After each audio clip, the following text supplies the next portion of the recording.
Hello बच्चों, मैं हूं आपका आशीष सर और मैं आज बात करूंगा थर्मोडायनामिक्स के एक इम्पॉर्टेंट टॉपिक जिसका नाम है इंटरनल एनर्जी। इंटरनल एनर्जी के बारे में तो चलिए आज देखते हैं इंटरनल एनर्जी होता क्या है।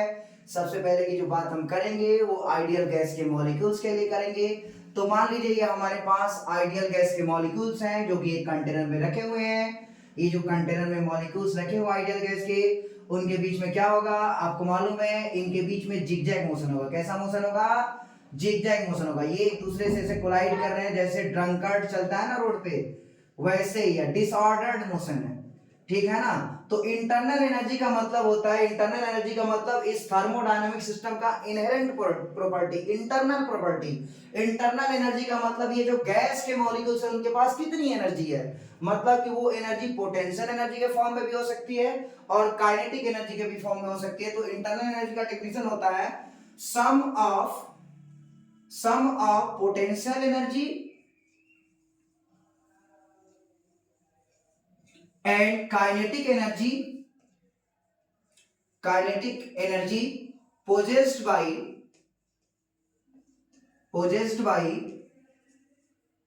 all molecules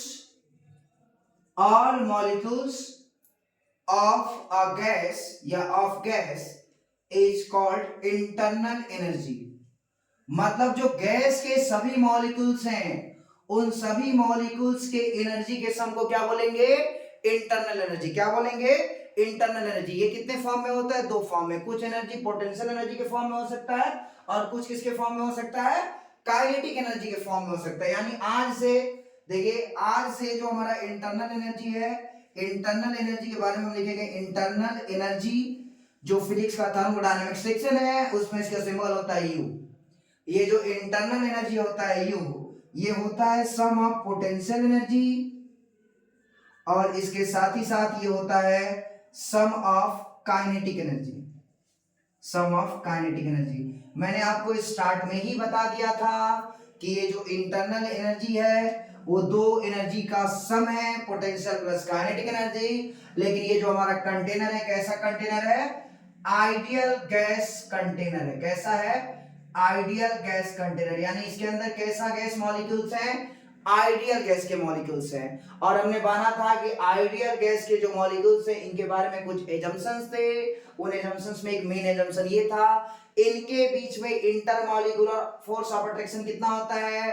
0 होता है। तो जब इनके बीच में कोई इंटरमॉलिक्यूलर फोर्स ऑफ अट्रैक्शन है ही नहीं, तो जब फोर्स ही नहीं है इंटरमॉलिक्यूलर या फिर इंटर एटॉमिक, तो इनका पोटेंशियल एनर्जी कितना होगा? 0 होगा। क्योंकि पोटेंशियल एनर्जी किनके लिए डिफाइंड है? कंजर्वेटिव फोर्सेस के लिए। यहाँ पे कोई फोर्स है ही नहीं। यहाँ पे जब कोई फोर्स नहीं है तो यहाँ पे पोटेंशियल एनर्जी कितना मान के चलेंगे हम? 0 मान के चलेंगे। कितना मान के चलेंगे? 0। तो अब यहाँ पे ध्यान दीजिए, यहाँ पे आप लिख सकते हैं सिंस नोट करके, since there is no intermolecular और इंटर एटॉमिक, ना तो कोई इंटरमॉलिक्यूलर फोर्स ऑफ अट्रैक्शन है ना तो कोई inter atomic force of attraction है बिटवीन आइडियल गैस मॉलिक्यूल्स। ये हमारा एजम्पशन है, ये हम शुरू से ही मान के चलते हैं काइनेटिक थ्योरी ऑफ गैसेस में। बिटवीन आइडियल गैस मॉलिक्यूल्स, तो जब फोर्स ही नहीं है, इंटरमॉलिक्यूलर फोर्स ऑफ अट्रैक्शन नहीं है, तो एनर्जी कितना होगा? Therefore potential energy P will be equals to 0। कितना मान के चलना पड़ेगा? 0 मान के चलना पड़ेगा on the basis of our assumption. तो ये पोटेंशियल एनर्जी गायब हो गया। तो आज से इंटरनल एनर्जी का मतलब क्या हो गया? Kinetic energy. क्या हो गया? Kinetic energy. क्योंकि पोटेंशियल एनर्जी कितना? 0। तो ये इंटरनल एनर्जी का मतलब हो गया। यहां पे देखिए internal energy U equals to, ये हो गया किसके इक्वल होगा? Kinetic energy. किसके इक्वल होगा? Kinetic energy of all molecules. इस गैस के कंटेनर में जितने भी मॉलिक्यूल्स हैं उनके काइनेटिक एनर्जी को ही क्या बोलेंगे हम? Internal energy. ऐसा क्यों होगा? क्योंकि पोटेंशियल एनर्जी क्या है? 0 हो गया है। कितना हो गया है? 0 हो गया। और हमको देखना पड़ेगा ये कितना होगा काइनेटिक एनर्जी। देखिए आप क्वेश्चन में हम आपको बता चुके हैं, चाहे वो इंटरनल एनर्जी पूछे या फिर एवरेज एनर्जी पूछे या फिर वो क्या पूछे, एवरेज काइनेटिक एनर्जी पूछे या फिर वो काइनेटिक एनर्जी पूछे, ये सभी बातें क्या है, एक है, क्योंकि पोटेंशियल एनर्जी का टर्म कितना हो गया है, जीरो। जब भी इंटरनल एनर्जी पूछे तो आपको क्या निकालना है, kinetic energy of all molecules of gas container, ठीक है ना। एवरेज एनर्जी पूछे तो भी वही निकालना है, एवरेज काइनेटिक एनर्जी पूछे तो भी वही निकालना है। चलिए अब थोड़ा एक बात हम रिकैप करते हैं। आपको पता है as per Maxwell's law of equipartition of energy,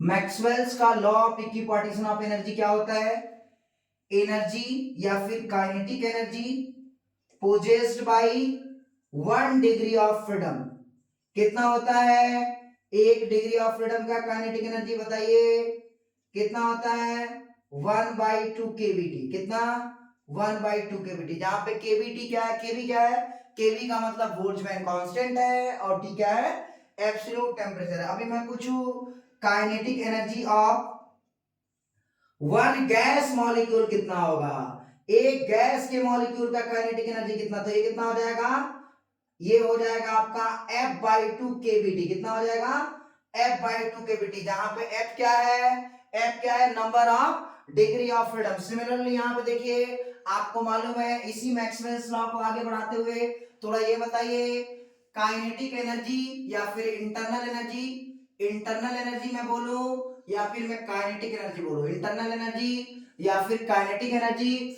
possessed by 1 mole of gas, 1 mole of gas, 1 मोल का काइनेटिक एनर्जी कितना होगा, तो ये कितना आ जाएगा आपका, ये आ जाएगा, ये आपका आ जाएगा F/2 RT। कैसे पता चला, एक गैस के मॉलिक्यूल का कितना था, F/2 kBt, तो आपने क्या किया, F/2 kBt, ये कितने गैस मॉलिक्यूल का काइनेटिक एनर्जी, एक गैस मॉलिक्यूल्स का, और एक मोल में कितने नंबर ऑफ मॉलिक्यूल्स होते हैं, एवोगैड्रो नंबर के इक्वल, तो Kb इंटू Na कितना होता है, Kb इंटू Na कितना होता है, Kb into Na equals to R होता है, ये बात आपने लिख लिया। तो ये क्या हो गया, internal energy of 1 mole of gas. अगर n मोल ऑफ गैस हो तो, अगर n मोल ऑफ गैस हो तो हम क्या कर लेंगे, अगर n मोल ऑफ गैस हो, for n mole of gas, for n mole of gas, ये आपका हो जाएगा n टाइम्स F/2 RT, कितना, n टाइम्स F/2 RT, जहां पे F क्या है, डिग्री ऑफ फ्रीडम है, जहां पे F क्या है, डिग्री ऑफ फ्रीडम है। तो आपने आज क्या क्या सीखा, इंटरनल एनर्जी का मतलब sum of potential energy and kinetic energy possessed by all molecules of a gas is called internal energy. आपको फिर पता चला था कि पोटेंशियल एनर्जी कितना होगा, जीरो होगा। ऐसा क्यों होगा, क्योंकि गैस के मॉलिक्यूल्स के बीच में जो inter molecular force of attraction है या फिर जो inter atomic force of attraction है वो कितना है, जीरो है। यानी आज से वो आपसे इंटरनल एनर्जी पूछे या वो आपसे एवरेज एनर्जी पूछे, आज से वो आपसे एवरेज काइनेटिक एनर्जी पूछे या फिर वो काइनेटिक एनर्जी पूछे, सबका आंसर क्या होगा, एक ही होगा। इंटरनल एनर्जी का यूनिट क्या होता है, जूल होता है, क्योंकि एनर्जी है। सिंबल क्या होता है, यू होता है। क्या सिंबल होता है, यू होता है। एक और बात आपको ये पता चला कि ये जो इंटरनल एनर्जी होगा इसको कैसे निकाले, मतलब क्वांटिटी में कितना होगा, तो आपको पता है 1 डिग्री ऑफ फ्रीडम का काइनेटिक एनर्जी कितना होता है, 1/2 kBt। किसने बताया था, मैक्सवेल ने, law of equipartition of energy में। फिर उसके बाद क्या हो गया, अगर 1 डिग्री ऑफ फ्रीडम का एनर्जी 1/2 kBt है और number of degree of freedom कितना है, F है, तो 1 मॉलिक्यूल का कितना होगा एनर्जी, F/2 kBt। सिमिलरली 1 मोल का कितना होगा, F/2 RT, कितना होगा, F/2 RT, और n मोल का कितना होगा, n टाइम्स F/2 RT, कितना, n टाइम्स F/2 RT। ये हमारा क्या है, internal energy, n times F/2 RT। यानी आज से इंटरनल एनर्जी के फॉर्मूला ये आ गया। अगर आपका एक हो गया internal energy equals to n times F/2 RT, ये कब आपको लगाना है, फॉर n मोल, कब लगाना है आपको, n मोल के लिए लगाना है, ठीक है ना। और अगर आपका ये पूछा है एक मॉलिक्यूल, सॉरी, अगर आपको पूछा है एक मॉलिक्यूल का कितना होगा, तो वन मॉलिक्यूल का कितना हो जाएगा, F/2 kBt। कितना, F/2 kBt for one molecule. ये वन मॉलिक्यूल का हो गया, ठीक है ना, ये वन मॉलिक्यूल का हो गया। अगर n मॉलिक्यूल का पूछे तो यहाँ पे क्या करोगे, यहाँ पे n का मल्टीप्लाई कर दोगे। तो ऊपर वाला तब फॉर्मूला लगाना है जब मॉलिक्यूल्स के लिए पूछा गया हो, नीचे वाला कब लगाना है, जब मोल्स के लिए पूछा गया हो। n मोल के लिए कितना इंटरनल एनर्जी का, तो ये दोनों फॉर्मूला होता है। यहाँ पे एक बात बताइए, के भी क्या है, बोल्ट्जमैन कांस्टेंट, r क्या है, यूनिवर्सल गैस कांस्टेंट। कितना वैल्यू होता है आपको पता है, बता चुके ऑलरेडी क्लास में। f डिग्री ऑफ फ्रीडम है, n नंबर ऑफ मोल्स है, और t क्या है, यहाँ पे देखिए n है, वो क्या है, नंबर ऑफ मोल्स। kV क्या है, Boltzmann constant, Boltzmann constant. R क्या है, यूनिवर्सल गैस कांस्टेंट, 8.31 यूनिट करके आप उसका वैल्यू रख सकते हैं। और T क्या है, एब्सोल्यूट टेम्परेचर। T क्या है, एब्सोल्यूट टेम्परेचर। और जो सबसे कायदे की बात है, ये जो इंटरनल एनर्जी है वो सिर्फ और सिर्फ एक पैरामीटर पे डिपेंड करता है, किस पे, एब्सोल्यूट टेम्परेचर पे। किस पैरामीटर पे डिपेंड करता है, एब्सोल्यूट टेम्परेचर पे। किस पे, एब्सोल्यूट टेम्परेचर पे। यानी कि इंटरनल एनर्जी डिपेंड करता है एब्सोल्यूट टेम्परेचर पे। जैसे ही आप एब्सोल्यूट टेम्परेचर बढ़ाएंगे तो एब्सोल्यूट टेम्परेचर बढ़ने पे क्या बढ़ जाएगा, मॉलिक्यूल्स का काइनेटिक एनर्जी बढ़ जाएगा, और काइनेटिक एनर्जी बढ़ने से क्या बढ़ जाएगा, इंटरनल एनर्जी बढ़ जाएगा। यानी कि नोट, ये बात आपको ध्यान रखना पड़ेगा कि internal energy depends, internal energy या internal energy of a gas molecule या gas depends only on its absolute temperature. क्योंकि ये जो T है वो केल्विन स्केल का टेम्परेचर है, तो एब्सोल्यूट टेम्परेचर, यानी कि आप ये लिख सकते हैं कि ये जो U है वो डायरेक्टली प्रोपोर्शनल किसके है, T के। किसके डायरेक्टली प्रोपोर्शनल है, T के। जहां पे T क्या है, T क्या है, एब्सोल्यूट टेम्परेचर है, U क्या है, इंटरनल एनर्जी है। T को हमेशा किस में रखना है, केल्विन में। किस में रखना है, केल्विन में। आइए इस पे आप क्वेश्चंस करते हैं, थोड़ा क्वेश्चंस करते हैं। जैसे मान लीजिए हमारे पास ये सवाल है, हमारे पास ये सवाल है, पहला सबसे बेसिक क्वेश्चन। मान लीजिए हमारे पास ये क्वेश्चन है, क्वेश्चन नंबर 1। ये क्वेश्चन पूछा है, find out internal energy of 2 moles of monoatomic gas. 2 mole monoatomic gas का इंटरनल एनर्जी कितना होगा, आप बताइए। नंबर ऑफ मोल्स कितना, 2। अगर मोनोएटॉमिक है तो डिग्री ऑफ फ्रीडम कितना, 3। ये मोनोएटॉमिक के लिए डिग्री ऑफ फ्रीडम 3 होता है, हम ऑलरेडी पढ़ा चुके हैं। तो यहाँ पे देखिए कितना हो जाएगा, U इक्वल्स टू क्या फॉर्मूला होता है, N टाइम्स F/2 RT, ठीक है ना। और यहाँ पे टेम्परेचर भी दिया रहेगा एट 27 डिग्री सेल्सियस। अगर दिया है तो बहुत अच्छी बात है, नहीं तो कोई बात ही नहीं है, आप T के टर्म्स में लिख सकते हैं। तो N कितना, 2, F कितना, 3/2, R आप जानते ही हो 8.31 रखना है तो रखो, अगर दिया है तो, नहीं तो कोई बात नहीं है। ये टेम्परेचर कितना दे दिया, टेम्परेचर को सबसे पहले केल्विन में कन्वर्ट करो, कितना हो जाएगा, 273 ऐड करो, कितना केल्विन, 300 केल्विन। तो इसको 300 का मल्टीप्लाई दे दो, ठीक है ना। ये 2 से 2 कैंसिल, ये कितना हो गया, 600 R। ये किस में आ गया, जूल में। किस में आ गया, जूल में। अगर आप चाहें तो फर्दर R का वैल्यू 8.31 रख के इसको आगे कंक्लूड कर सकते हैं, आपका आंसर आ जाएगा, ठीक है ना। कभी कभी R के टर्म्स में भी क्वेश्चन पूछता है, कभी कभी R का वैल्यू रख के भी क्वेश्चन पूछता है, तो आप उसके अकॉर्डिंगली देख लीजिएगा। इंटरनल एनर्जी किस पे डिपेंड करता है, एब्सोल्यूट टेम्परेचर पे। किस पे, एब्सोल्यूट टेम्परेचर पे। चलिए अब थोड़ा हम आगे एक और बात यहां पे पढ़ते हैं। अगर मान लीजिए, चलिए पहले कुछ क्वेश्चन कर लेते हैं जेईई और नीट के, उसके बाद हम आते हैं मिक्सचर का इंटरनल एनर्जी कितना होगा वो भी देखते हैं। जैसे मान लीजिए हमारे पास सवाल है, यहाँ पे देखिए तो जेईई में 2022 का ये हमारे पास एक क्वेश्चन रखा हुआ है। पहले इस क्वेश्चन को करते हैं। यहाँ पे लिखा है the total internal energy of 2 moles 2 mole monoatomic gas, monoatomic gas at temperature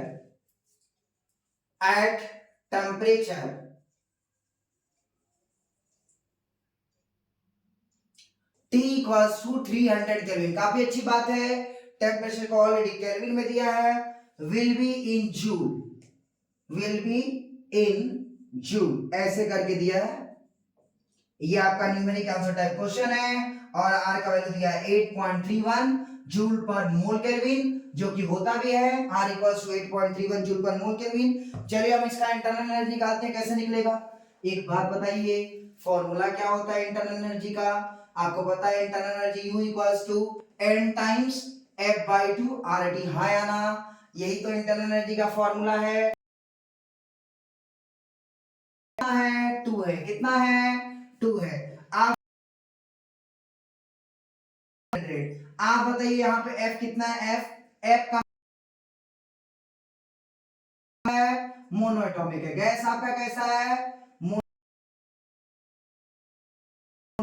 इसको सॉल्व करें तो एक आंसर आएगा, ये आपका आ गया F का मतलब 3 2 और ये R का मतलब 8.31 आएगा जूल में, क्योंकि सारे डाटा को आपने रखा है एसआई में। मल्टीप्लाई करो 900 इंटू 8200, ये 779 ऐसा करीब इतना जूल लीजिए। ये करीब करीब इतना आएगा भी, ठीक है ना। 9 कर दीजिए, इतना आंसर करीब करीब आता है। हम आगे क्या पूछा था जेईई मेन 2022 में, ये पूछा हुआ है जाना है 2 मोल आइडियल मोनोएटॉमिक गैस है, तो N का T का वैल्यू कितना है? 300 केल्विन है। Q equals to N times F/2 R। चलिए हम आगे देखते हैं। मान लीजिए हमसे ये पूछे, कर लेते हैं, उसके बाद आगे चलते हैं। एक और जेईई मेन का सवाल हम लेते हैं, बाद देखेंगे कि ये मिक्सचर का इंटरनल एनर्जी कैसे निकाल।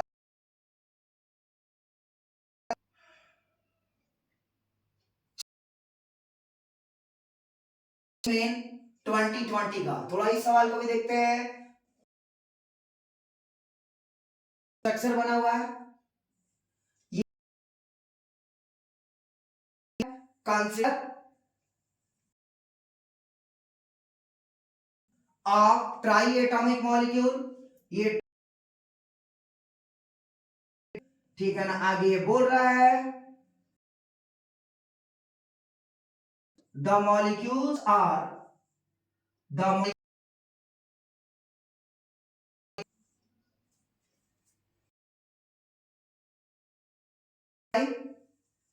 assumed to be triangular,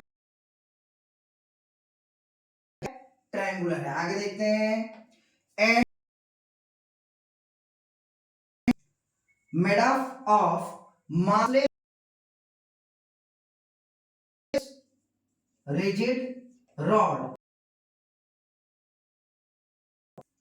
whose occupied by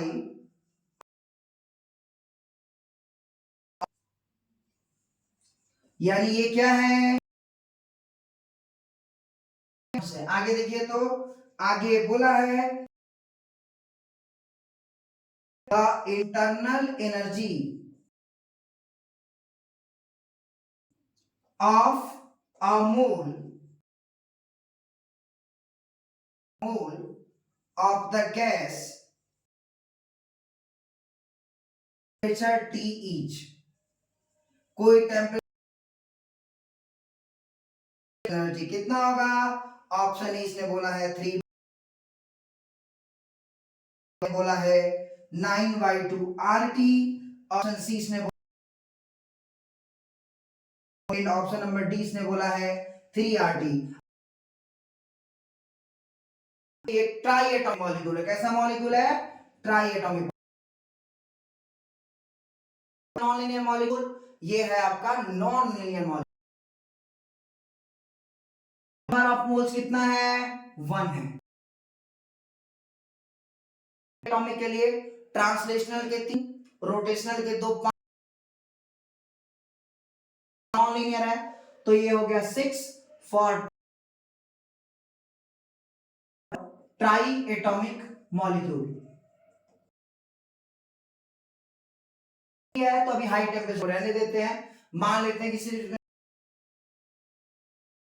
तो बताइए इंटरनल एनर्जी कितना? n times F1 F2 RT। Option number D. हलवा सवाल, कितना आसान है। नंबर ऑफ मोल्स F क्या है? डिग्री के नंबर ऑफ डिग्री फ्रीडम कितना होता है? 6 होता है। 3 डिग्री ऑफ फ्रीडम कौन से है? रोटेशन वाले। वाइब्रेशनल मोड को टेम्परेचर हाई नहीं है, जब हाई टेम्परेचर होता है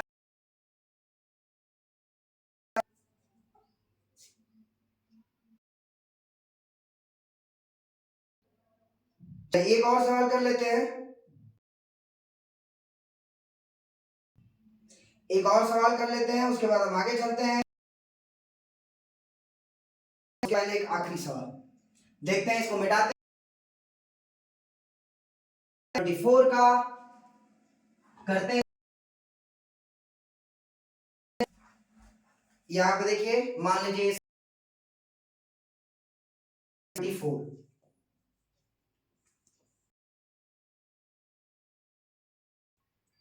ये सवाल देखिए, मान लीजिए सवाल है 10 नॉन रिजिड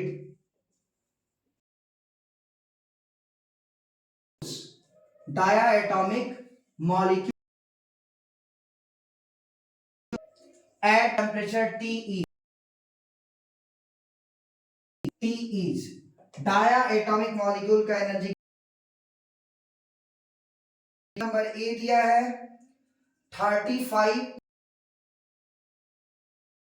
दिया है 7/2 70 KVT and option number D दिया है। थोड़ा इसको करते हैं, यहाँ पे देखिए आपको पता है कि यहाँ पे क्या है। तो एक बात बताइए, डायाटॉमिक मॉलिक्यूल्स का ट्रांसलेशनल वाला, 3 ट्रांसलेशनल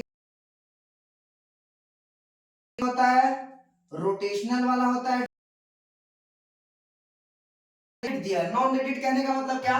जनरल केस में उसमें एक वाइब्रेशनल डिग्री ऑफ फ्रीडम भी हो सकता है। कितना ये 1 डिग्री ऑफ फ्रीडम ऐसा हो गया। अभी आप यहां पे देखिए, फ्रीडम के बराबर होता है ट्रांजिशन में 2, 8 डिग्री ऑफ फ्रीडम हो गया। ये इक्विवेलेंट 2 किसके? रोटेशनल के। 3 2 5 और 2 7, तो इक्विवेलेंट डिग्री ऑफ फ्रीडम कितना होगा? एक मॉलिक्यूल का इंटरनल एनर्जी कितना? F कितना? 10 टाइम्स F/2 के एनर्जी इक्वल्स टू 10। F का वैल्यू कितना यहाँ पे? 2t, ये मर गया तो 7 इंटू 5।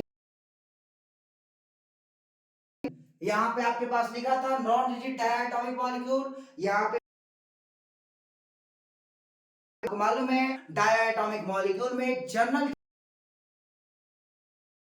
तो ट्रांसलेशनल के 3 डिग्री ऑफ फ्रीडम का 1 डिग्री ऑफ फ्रीडम, लेकिन एक वाइब्रेशनल का डिग्री ऑफ फ्रीडम इक्विवेलेंट होता है, तो 3 + 2 5। ये एक मॉलिक्यूल का था। ऐसे कितने मॉलिक्यूल क्या हो गया 10 टाइम्स F/2 केवीटी। चलिए अब थोड़ा आगे देखते हैं। अगर आपके पास मिक्सचर का केस हो,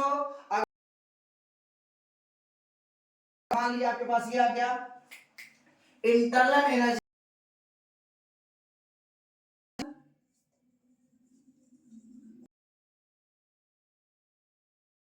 the mixture of gases, the mixture, हमारे गैस कंटेनर में दो गैस कितने यू टोटल है, वो टोटल इंटरनल क्या आएगा U1 प्लस U2, जहां energy of U1 is internal energy of, क्या है इंटरनल एनर्जी ऑफ गैस। से पूछिए मिक्सचर का इंटरनल एनर्जी बताओ, ये ध्यान दीजिएगा, मतलब ये रिएक्टिव गैसेस नहीं, एक होगा ऑक्सीजन, एक होगा आर्गन, इनका आपस में रिएक्शन नहीं होता है। तो ये टोटल कितना हो गया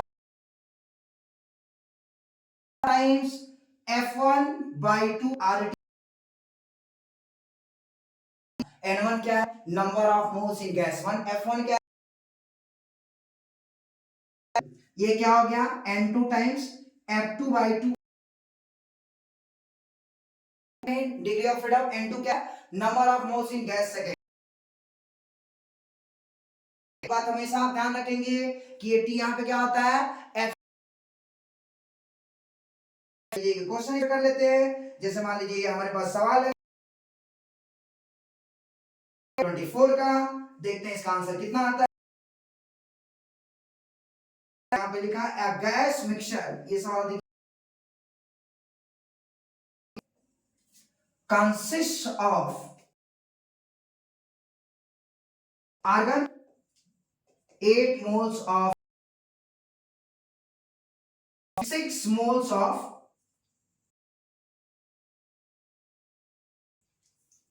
oxygen at temperature T। मतलब यहां पे मिक्सचर में कौन है, और यहां पे देखिए आगे लिखा है all vibrational modes, the total internal energy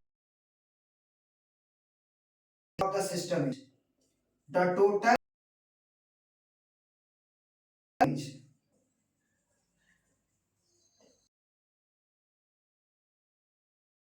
ये सिस्टम का इंटरनल एनर्जी कितना होगा 29 RT। ऑप्शन नंबर बी दिया है 20 RT, and option number D दिया है, निकालना है मिक्सचर का, किसका निकालना है मिक्सचर का,